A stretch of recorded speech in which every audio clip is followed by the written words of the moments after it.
just simply because I loved him, you know. Mm-hmm. So he was awesome. I had quite a few conversations, when I was out. Well, he came to visit. I don't know if I ever told you the stories of when he came. No. I do. out on Maui, because I was out there for over 10 years, and he came for about a month.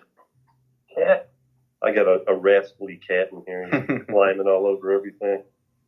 Well, that's probably George's conduit to get to you right now. So be careful. He's gonna knock a guitar off the wall, and then go piss. Let's just say Beaker was a part of the studio. George's cat Beaker.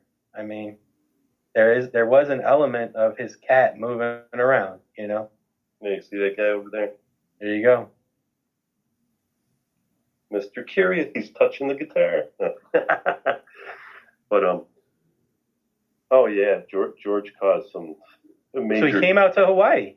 Yeah, he caused some major upheavals in my life when he was there. He never told me he made it to Hawaii. Yeah, I'd kind of gotten this big job. Oh, wait a minute, he did. Go ahead, tell me. Yeah, I'd gotten a big job, and I needed someone to help me, mixing cement and, helping me out. And so I paid for him to come out. I flew him out there, stayed at my place. I paid him, or he was getting paid an hourly, and it was pretty good. It was like $30 an hour or something. And so we're working on this job, and we were having some fun too at crazy times, and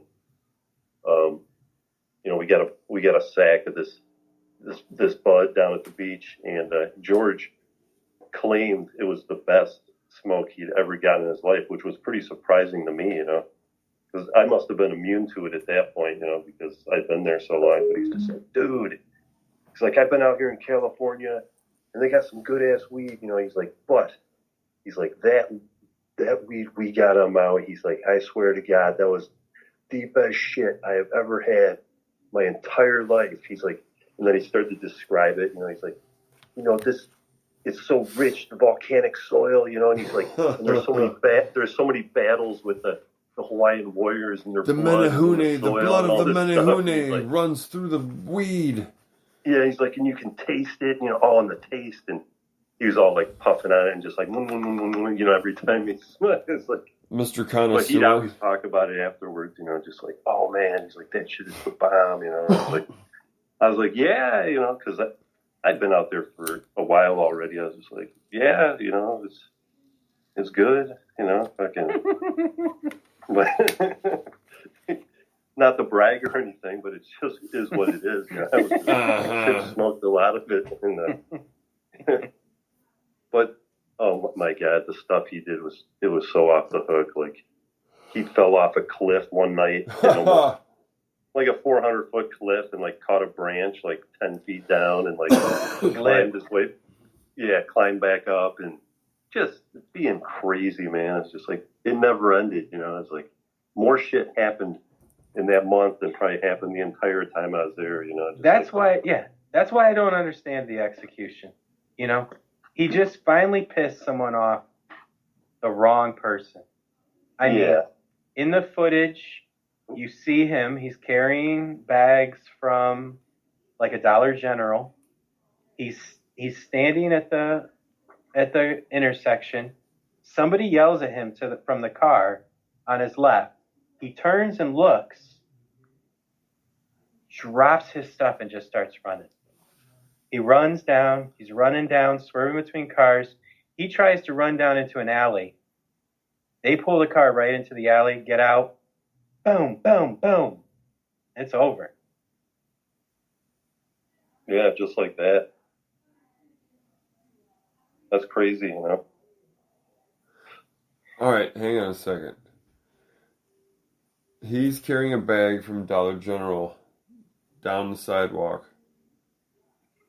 Can you say one more time what happened?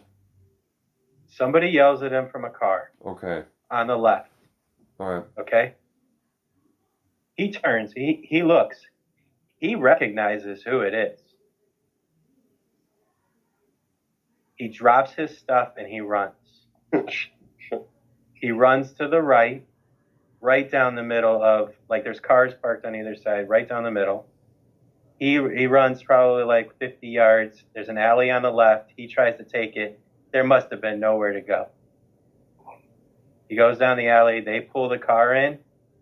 Someone gets out, goes, boom, boom, boom, shoots him. It's over. All right. And then they leave. Wow, brother. That's fucked. Mo and Erica have flown out west with Erica's husband, Lonnie. They've done, like, news stuff. There's nothing that's going to come of it until somebody says something. But that was how it happened. Wow. I had a crazy thought yesterday. I mean, it was a fantasy, 99.9% fantasy. But I was imagining that George, like, faking his death, not that he did, Of course. and that he was like, maybe he'd come into a bunch of money. I was just fantasizing. Like, That'd be nice. yeah, and he was just like watching from afar to see how we'd all react to like him being gone, and I was just like, I was just doing it for fun, I guess. But Of course. I think I was kind of thinking about that yesterday. It was like yesterday or the day before. It was kind of weird. I was like, because life is strange sometimes, you never know. Not to create like false hope or anything. No, there's none. I mean, there's none. I mean, in a lot of ways, he'd be the first to be happy that we have peace and rest. I mean, I'm sure he still loves that we're talking about him, but I'm sure that he's happy that he's not making more stories for us in some ways too. I don't know. I don't want to judge him. Right now, he's telling me the whole time, "Shut up! I wish I was there. You're so stupid." But I mean, I wish he was here. I'd be happy to fight with him. I'd be happy to try to tell him how much he's pissing everybody off around us, and have him tell me how I'm wrong, and how they just told him how great he is. Oh man, you don't know. I was just talking to that dude the other night, and he was telling me how much brothers we are. I'd be like, dude, whatever. Yeah. See, that. True. Yeah. I concur. Did you ever find that family or not? What do you mean? It's buried in the cassettes. Yeah. Oh, the song, the recording. Yeah, I mean, totally just act like you played it for us.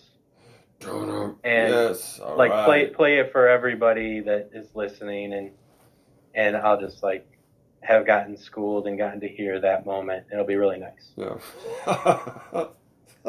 Yeah, we'll send you a text of the episode or something, which one it is, if you want to check it out. Yeah. It's nice.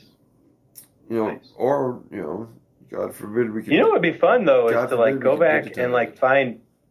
Sorry. Mm. What would be fun is to go back and find like some Man of War albums, and listen to them, and do a little Man of War tribute one night. Brothers Yeah, of I mean, Tremata. Oh, yeah. Defenders of the Faith.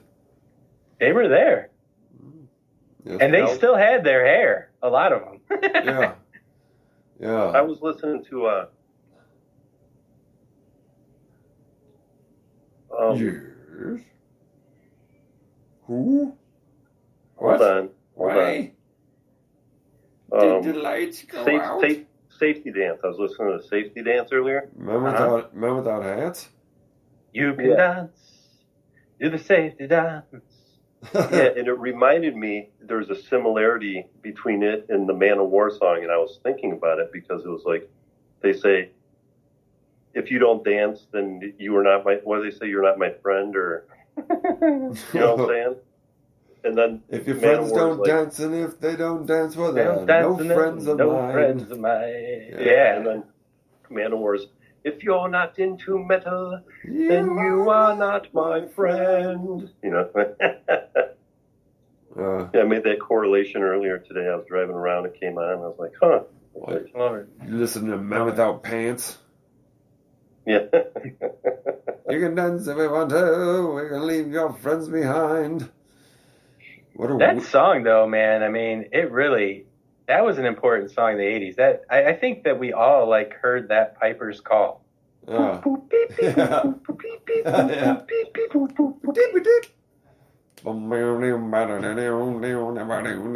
It's like, is this Aboriginal inflected with some Australia, some like, I think it is a little Australian if it's not like happening. Irish or something. It was from like a long time ago in a land far away somewhere that may or may not have ever existed. Kind of like Dexy's Midnight Runners. Like Absolutely. I mean, yeah, you got a British thing, but what time is this supposed to be, and where are you from? Yeah, I believe both bands wore the same bib overalls in their videos for those songs. It's almost like with steampunk. It's like you're trying to harken back to a past that never really existed, kind of thing. A fantasy of what once was. For sure. Weird. The 80s, man. Yeah. What do you remember about the 80s, Brad? Oh my goodness, everything. I was watching 80s cartoons this morning in VR. I'll drop back the VR whenever I woke this morning, because you can go into YouTube VR and have like the giant TV that you always dreamed of when you were a kid. Yeah. And so I was watching cartoon commercials and stuff this morning because it was Saturday morning. So yeah, 80s, my goodness. I mean, everything. It was the best. A lot of times I like to pause movies for my kids and be like, meaning before like cell phones, you know, and the internet and everything, and say, do you know why they can do that? Do you know why their life is that way and they can experience that? Because they don't have any technology. They like go home to a voice box, you know, and listen if they want to the cassette tape. Like when you're not home, you're not reachable, you know, and I mean, it's good. And I mean, GPS is great. I can't believe we ever had atlases in our car and tried to figure out how to get from point A to point B without GPS. You know, everything's great. I love technology, but the 80s, way better. I mean, when you went to go see a movie, you saw it and it was like everything because you couldn't watch it again. You know, the soundtrack. You had to pay attention. Yeah, the soundtrack was like there to take you back to the movie. Yeah. You know? Yeah. I mean, great, rich, deep, emotional experiences because that's all you had. You didn't have access to like sound and vision. It was all in your heart and mind. So yeah, the 80s, so real. So real. I mean, Wang Chung, Ghostbusters, freaking jams, like long, like Hawaiian shorts, Swatch watches, Max Headroom. Dude, I had a crazy Max Headroom. Holy Christmas. And like Swatch watches and like freaking Max Headroom. Like when we were kids, like in the 80s, Max Headroom, like, I mean, another big kind of like dystopia VR, like prophecy, like television show. Yeah. Like there's a lot more to Max Headroom than Catching the Wave of Coke. Yeah. But like freaking Coke, like he was like the spokesman for Coke 2, the new wave, you know? Yeah.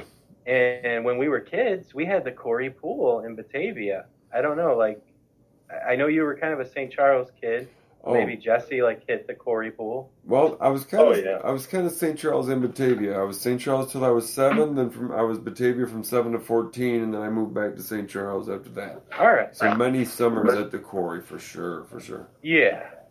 Oh yeah. The Corey Pool, for like those out there that aren't like fans of Batavia, Illinois, like us, like little river boys. Like river boys. We river bottom boys. Oh yeah. The Corey was like after the Chicago fire, like huge portions of the limestone that rebuilt Chicago came from Batavia, Illinois, and the core